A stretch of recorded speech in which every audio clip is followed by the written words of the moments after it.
السلام علیکم ورحمۃ اللہ وبرکاتہ۔ الحمدللہ ہدانا لہذا وما کننا لنہتدی لولا ان ہدانا اللہ، نحمدہ ونصلی علی رسولہ الکریم، اما بعد فاعوذ باللہ السمیع العلیم من الشیطان الرجیم، بسم اللہ الرحمن الرحیم۔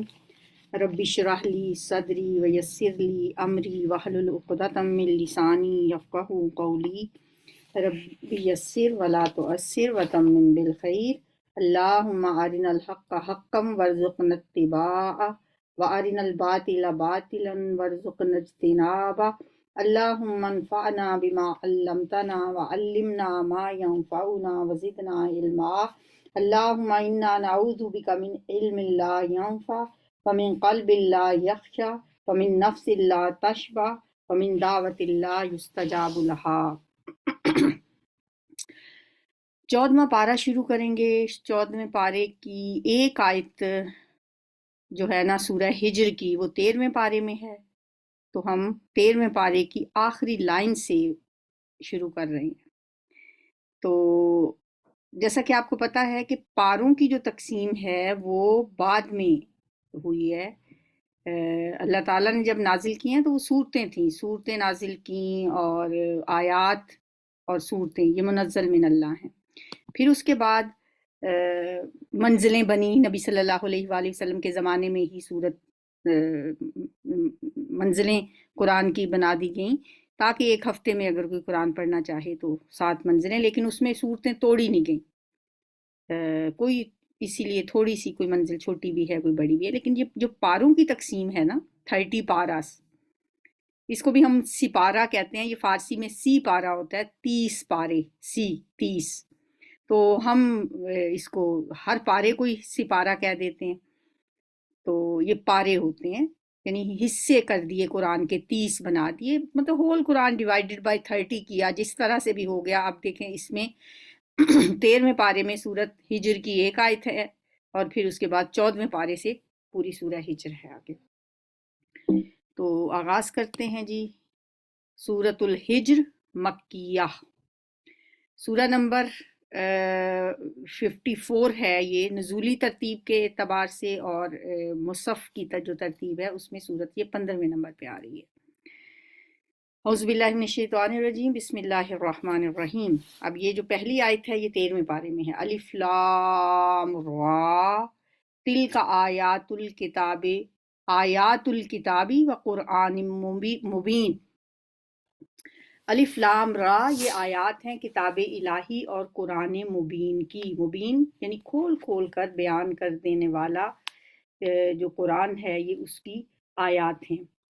تو جو سورہ ہجر کی وجہ تسمیہ ہے وہ یہ ہے کہ چونکہ یہ وادی ہجر کے رہنے والے جو تھے یعنی قوم سمود، ان کا بھی اس میں ذکر ہے، اس لیے اس کا نام سورہ ہجر ہے۔ اور وادی ہجر مدینہ اور شام کے درمیان ایک وادی تھی جو کہ قوم سمود کی جہاں پہ آباد تھی۔ تو اس صورت میں 99 آیات اور 6 رکوع ہیں۔ ربما یود الذین کفروا لو کانوا مسلمین، ربما یعنی بہت دفعہ ایسا ہوگا، یا یوں کہہ سکتے ہیں کہ بعید نہیں ہے کہ یودو چاہیں گے وہ لوگ جنہوں نے آج دعوت اسلام کو قبول کرنے سے انکار کر دیا ہے، کہ وہ کہیں گے، پچھتا پچھتا کے کہیں گے، چاہیں گے کاش ہم نے مان لیا ہوتا، کاش کہ ہم مسلمان ہوتے، کاش کہ ہم نے سر تسلیم خم کر دیا ہوتا۔ مسلم کون ہوتا ہے؟ سر تسلیم خم کر دینے والا، سرنڈر کر دینے والا، سبمٹ کر دینے والا، اپنے آپ کو اللہ کے سپرد کر دینے والا۔ کمپلیٹ سبمیشن از اسلام۔ اسلام کا مطلب یہ ہے کہ بس اپنی نہیں منوانی، کسی اور کی ماننی ہے، اس ہستی کی ماننی ہے جس نے ہمیں اس دنیا میں بھیجا ہے۔ تو یہ جو کافر ہیں، ایک دن آئے گا جب اس پچھتا پچھتا کے کہیں گے کاش ہم مان گئے ہوتے۔ کب کہیں گے؟ ہو سکتا ہے جب موت کے وقت فرشتے نظر آئیں اسی وقت کہیں، ہو سکتا ہے جب قبر میں ان سے سوال پوچھے جائیں اس وقت وہ کہیں لو کانوا مسلمین۔ بہت حسرت ہے نا اس سینٹنس میں، کاش ہم مسلمان ہوتے۔ قبروں سے نکلتے ہوئے کہیں، یا حشر کے دن کہیں، یا